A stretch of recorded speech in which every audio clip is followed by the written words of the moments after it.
Good morning from Panhandle Outdoors, America's only daily outdoor TV show.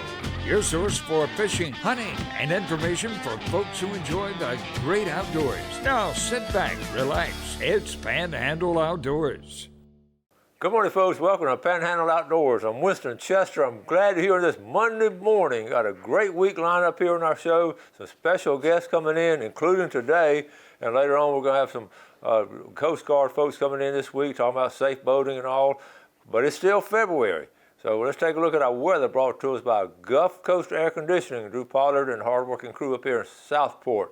We're looking at a high today of 57 and a low of 40. Good winter weather. It's going to be really nice. We look at our water temperature. It's still around between 59 and 60. It's fluctuating right there over the weekend. It's going to be warming up pretty soon, but right now is where it should be. The moon phase, on Monday when I do the Monday moon phase, we're looking at full moon coming up Wednesday night, and the February moon just somehow just really bright. I think because the air is so clear and all, it sort of just comes out at you. So a great full moon coming up Wednesday night. Hopefully, I think the skies will be clear. Let's take a look at our tide chart brought to us by Kent Forest Lawn right here on 23rd Street. Looking at a low tide this morning at 6:27, and our high tide this evening at 8:29. We're looking at not a big wind coming through, but it's going to be a nice day. I want to go over, if you get a chance, it's about going into the last week of hunting season on public land, so try to take advantage of it and get some of your stuff done that you really want to get done at the end of the season, okay? Let's take a break, and we'll come right back with our special guest. Welcome back, and welcome to our special guest this morning, Calvin Smith. Hey, happy Valentine's Day. Very good. You're right on, buddy. That's good. But you told me you didn't have a girlfriend right now, so you... No, single man. Okay. Single man. Well, Calvin, tell the folks a little bit about you. I'm 20 years old, born and raised. I do HVAC. I work at Russo's Air Conditioning. And I just love to hunt and fish. He does. And, okay, I know his family, so we got a little connection here. And tell us a little bit about your family. My granddad on my mom's side is Aaron Lovett. He's a big member at Emerald Coast Fellowship. He's in the car wash business. My stepdad is Matt Griffiths. He's a contractor. My mom, her name's Patrice Griffiths. And then my dad is Calvin Smith. I'm the fourth, so I'm named after my great-granddad. So, long line of Calvins. That is true. You're the fourth. Calvin Smith, he started back in heavy equipment and all the kind of construction stuff, and he did a little bit of all of it. He did everything. He was a contractor. Every time I talk to somebody, they tell me something else he did. But, one thing, they all love the outdoors. Yes, and I they think do. That DNA sort of kept running through there. Oh, yeah, it definitely made it to me. Yeah. And I had your mom and your dad in my classes way back in the 90s, and it was really, really cool. And I know you have a passion for the outdoors and all. I do. So you went to Haney and had some good training there. Yes, sir. I did. I went to Haney. I was dual enrolled my junior year and senior year of high school. And now I have a job doing air conditioning. So it's pretty cool. And your goals later on, what do you want to sort of work on into? Or right now, I'm taking my online course to become a contractor. I'm just going to get my residential at first and then slowly progress from there. That is cool. Now, can you remember some of your early experiences in the outdoors? What are some of the early years when you were a kid growing up? Were you fishing in a pond, or were you doing all kind of hunting? I was all over the place. As soon as I could walk, my dad was taking me to the tree stands with him. My granddad had to get taken off my checkout list from school because every Friday he'd come check me out to take me either hunting or fishing. As soon as I took my spelling test, I'd text him and he'd come get me. So I love it all the time. I love it. And we're talking. We have all kinds. We're talking about how the outdoors just appeals to all ages and generation after generation. And Calvin is just a prime example of it. And I get tickled because. A lot of times we have young people, the high school kids on, then we have the old people like some of us on the show, and everybody in between, and this 20-something crowd. I've always had a special spot in my heart for the 20-somethings because they're out of school now. They got all kinds of challenges that a lot of us didn't have at 20-something, but you have one common denominator. A lot of y'all have a love for the outdoors. I wouldn't want to have any other hobby. Okay, you sent us some pictures, and you've done I know you've had some memorable trips in the outdoors, especially for your age and all. One of the where are some of the places you've been hunting and fishing? I've been hunting in Brady, Texas. I've been to Costa Rica fishing. I've been to the Bahamas fishing. I've been to Venice, Louisiana fishing. I've been blessed to be able to do a lot of the things that I've done. Well, he just did a check off of a lot of us older people. Haven't quite got there yet. But you did mention Venice. Now I did get to go there several years back, and that is a cool place. It is very unique. It is something else. We went sword fishing. That was our main goal, was to catch a swordfish, and we caught 2 when we went. But it was just such a crazy trip because you're coming out of the Mississippi River, going into the Gulf, and the fishery over there is so much different than here. Yeah. We went 3 or 4 summers in a row, and you sort of get in that zone almost. It's just, and everybody around you, they're talking about fishing. And then those boats, that's some nice boats, aren't they? Yeah, we took a 42 Freeman, and that was crazy. And like I said, we talked about it before. I did the video on all the trips we took, but the fish we have, all those oil rigs out there, and all they are fish attractors. Yeah. And then you get out there and see these people, and we got behind some shrimpers, and that was they were just chumming them up for us, but they were just shrimping, but the birds and all. So you got to experience that. Yes, sir. It was very cool. Okay. I'd love to go back. Now Costa Rica, I have not been there. Tell us about it. Oh, that is just. That's completely different from anything around here. Is it? It's the wildlife is insane over there. It's so untouched. I don't know what their regulations are, but they do a good job at it because they take care of everything. They do. Protect it. Yeah. What about? Did you go with a group or just some family or what? It was me, my stepdad, and my stepbrother. We took a boys' trip to Costa Rica, and we caught a marlin. I caught a huge Cubera snapper. That was cool. We caught a bunch of tuna and all sorts of other things. No kidding. It was really cool. Now, when did y'all go? How long ago was that? That was about 3 years ago. Yeah. Yes, sir. And it was cool understanding how their fishery works, because whenever you go to catch tuna there, they look for dolphins. And wherever the dolphins are, that's where the tuna are. Okay. Yes, sir. Like we look for birds for a lot of things, they look for dolphins. Spinner dolphin, I believe. Okay. Do they? I understand you don't go too far offshore. No.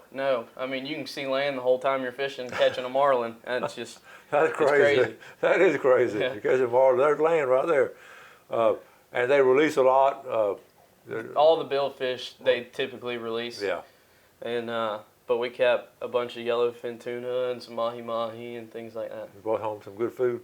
Oh yeah. Okay.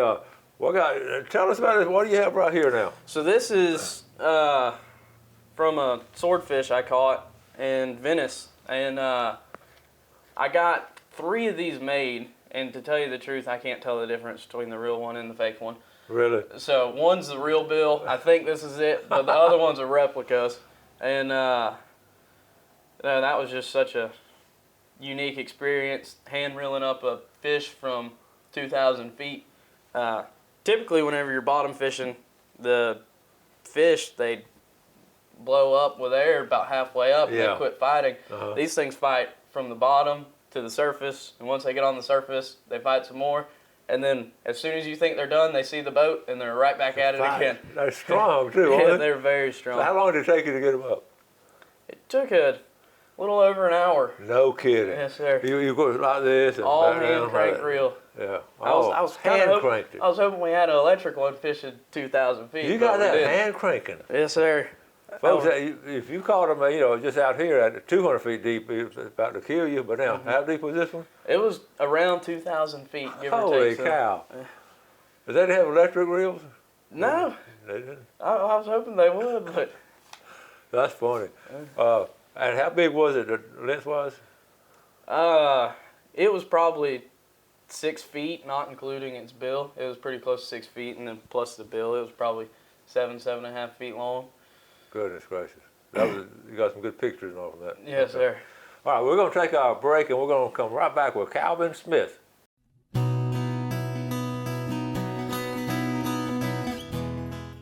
Okay, welcome back. Doing the show today with Calvin Smith, a young outdoorsman here in the Florida Panhandle. Been here a good while with his family, and we're going to talk about family in a second, but we have some pictures. You sent us about 5 or 6 pictures and depicted some of the things you've done, so tell us about this first picture here. That was a swordfish I caught in Venice. It was in about 2,000 feet of water. Hand cranked them the whole time. That's the one you were talking about? Yes, sir. Oh, my goodness. All right, let's go to this next one right here.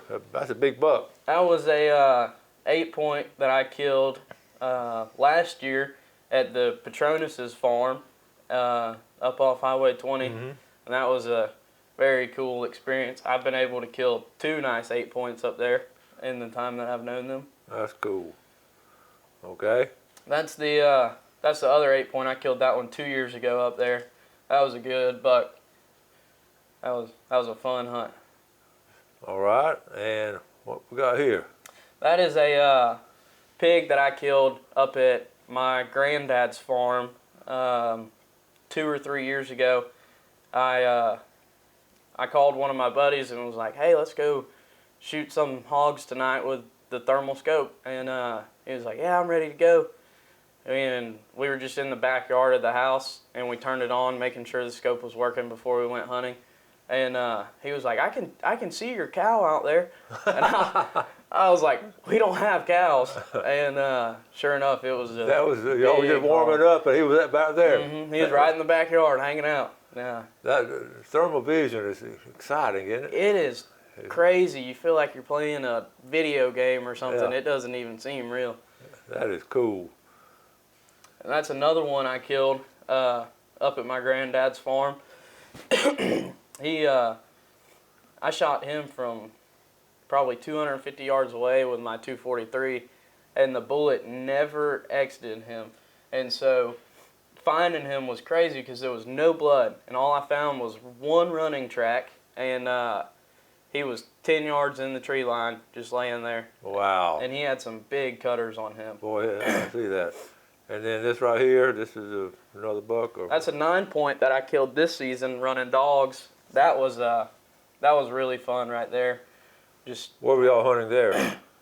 Sir? Where were y'all hunting for this one? That was at my buddy's hunting lease off of 231. Okay. Yes, sir.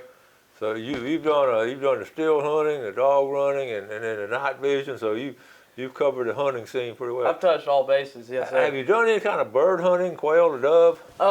We actually did some dove hunting this year at my farm, and we had some pretty good success. Did you? Yes, sir. It wasn't one of the greatest seasons, but it was a good one. It was still fun. That is something I would encourage you to continue to do, and get your fields planted and all, because just go a couple times, 3 or 4 times a year. That's just fun. And it's cool because it's not just like a one-man mission. It's everybody gets to enjoy it. You're out there in the woods, fellowshipping, having a great time. Well, you have my phone number now because we've been talking back and forth. So just let me know at least. I'll give you a call next time. Let me know at least an hour ahead of time. All right. It's funny because you said you got your buddy, when y'all were going after that hog, you said, let's go hog hunting. It's sort of spontaneous. And I talk about that on the show, how many times as an outdoorsman, you just let's go because they're biting or, whatever. Yeah. So that's cool you do that. Most of the time it's not planned. It's just, hey, let's go. Some of the best trips I've ever had just unplanned like that. And then it just sort of snowballs into stuff and all. We were talking about the relatives and all. I get tickled because when I had Patrice and her brothers at Mosley, I said, y'all are kin to us. And so here's our kinship, okay? I brought the chart for you. Gail made a chart of the family tree. Okay, here, my great-grandfather, William Green Chester, y'all write this down. William Green I need to write this down too. I'm going to give you a copy of it. William Green Chester married Orinda Lovett. Okay, they were in southwest Georgia. They came down to the Panhandle in the 1830s, I think, and they're buried in the Sycamore Cemetery where we have the Chester family reunion. We've had 84 reunions over the years, 84 continuous reunions. Your granddaddy used to come, and his wife used to come to these reunions. So with the Lovett and Chester. So that was a tie way back, and we, of course, get scattered. We used to have 150 people at the family reunion. Now we probably got 25. It's sort of, it gets eyes out and all. But anyway, I just want to let people know that connection with the Lovitts here. Okay, and I think that we have that same DNA, loving the outdoors. Yes, sir. That's awesome. Let's take our final break. We'll be right back. Welcome back. Sitting here with a young outdoorsman, Calvin Smith, who absolutely loves outdoors, and we're getting to share what a 20-year-old, from his perspective, feels about the outdoors and how important it is. Let's right now take a look at our fishing game time brought to us by Blue Water Outriggers in Port St. Joe. Our times are 9:29, 11:29 this morning, and 9:54 to 11:54 tonight. We got 4 or 5 minutes left. I asked Calvin during the break, I said, anything left out, anything you want to talk about? And you brought up something interesting. So I'm going to let you just share your feelings, and this is the experience you've had. So 20 years old, pretty smart young man, and so tell us about it. So as hunters, you have a obligation to understand all your laws and requirements, and all those are put in place to protect all the animals and make sure for generations and generations there's still plenty of animals to be harvested. And but a lot of the things that are put in place I feel need to be worked on or tweaked. For example, we have now, as hunters, you have to log your deer on your phone, and being a good, responsible hunter, I log all the deer that I kill, and I did not know that some of the rules changed, and you have to have a deer permit to harvest deer. Instead of just buying a hunting license, you also have to buy a harvest license, and it's $5. Yeah, and you'd bought a hunt license, you thought it covered everything, which, used to, yeah. Yeah, it used to cover everything, and but now you have to have a deer permit, which is $5. That's not a big deal. It's just I was unaware of that, and I've killed 2 deer this season, and I had some FWC officers come knock on my door to inform me that, hey, you didn't have a deer permit. But I just think it's weird because we have this app and such great technology nowadays. I feel that maybe before I was able to log a deer on my app, it should say, hey, you don't have this permit that you have to tag this deer, purchase it now, or something like that, That's a good point. Yeah, I mean, it should. But the technology says, hey, you need to get an app. I mean, get it from that app and just. But I see what you're saying. We have so much technology, and I don't think it's going to use the way it should be used. Good point. Good point. And spoken, well spoken there, and you can see where that could happen. And we've talked about our communication gap with some of our government agencies, FWC, and we hopefully we'll get a public information officer coming back on and just drive that home, and also communicate with these young hunters and fishermen and all. That's a very good point too. I got a couple minutes left. What are your plans? Here it is, February. You got spring and summer coming up. What are some of your things you're going to look forward to? I want to try to fish more than I worked. Tell us what was that statement you said you told Jeff not a while ago? This work is getting in. What was it? Oh yeah, I'm 20 years old, freshly out of high school. Been working full time for a year now, and it's really thrown me for a loop with my outdoor schedule. Work has a tendency to do that. Yeah. I know. It makes those weekends more special, don't it? I'm still trying to figure out how to hunt and fish more and work less. But okay. I'm getting it worked out. Okay, you got a nice truck right now, especially for a 20-year-old. I saw it when you pull up out there. You got a nice truck. Now, what kind of boat? You got a boat yet, or? I have a 1987 Bass Tracker, aluminum hull, perfect for the river. You can beat it up, not have to worry about it too much. That's exactly what a 20-year-old should have. I'm serious. Yes, sir. So I would cherish that one. Even though when you get another boat, you might want to just keep that to go knock around in. Yeah, the problem is you can't be in it for more than about 6 or 7 hours because it's got a couple little holes that leak. So you got to go back to the landing and drain your boat. Then you can go back out there. That's the way it's supposed to be. Yeah. And then you'll have a deeper appreciation when you get a nicer boat. That doesn't sink. And they give you stories to tell, like your grandparents told you those stories. Now you're going to have those stories to pass on to your next generation. Yes, sir. When I had my boat, you know how to get back to landing every couple of hours. So yes, sir. That's how it evolves. The problem is you get so tied up fishing, and then you look at the back of the boat and it's this high above the water, and you're like, oh, I gotta go. Everybody watching the show can understand what you're talking about. Yes, sir. So, where are some of your favorite places you freshwater fish? My granddad has a place up at Steel Field. Okay. And so I go up there to that little landing and put in on the Sisters River. Oh, and, yeah. I love brim fishing up there. That's over there in that river. That's cool. Now, probably you're gonna have to come back on the show, some more and all. And maybe next time, if you have a girlfriend, when you get one, I know some of the qualifications. She's gonna love the outdoors because y'all share a lot of time together. And there are a lot of young ladies out there that love the outdoors. Yes, They sir. really are. And so anyway, we got to wrap things up. And this summer, you're going to do some serious fishing, though. Yes, sir. I got a fishing trip coming up with Justin Leak in June to go catch some tarpon. That sounds great.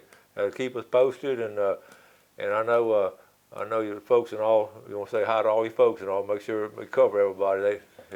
Hey, everybody. I know you- I'll forget somebody if I start listening. You got to always tell your mom you love her. Yes, sir. So always do that. Love you, Mom. All right, folks. Thank y'all for watching Panhandle Outdoors. Cal, it was great to have you, buddy. Yes, sir. But Thank you for having me. We'll see you around. Yes, sir. Y'all do something good today for fellow man. You have a great day. Enjoy the outdoors, and God bless. Thanks for watching America's only daily outdoor TV show, Panhandle Outdoors with Winston Chester, featuring hunting, fishing, and other activities and information to help you enjoy the great outdoors. Join us next time for Panhandle Outdoors.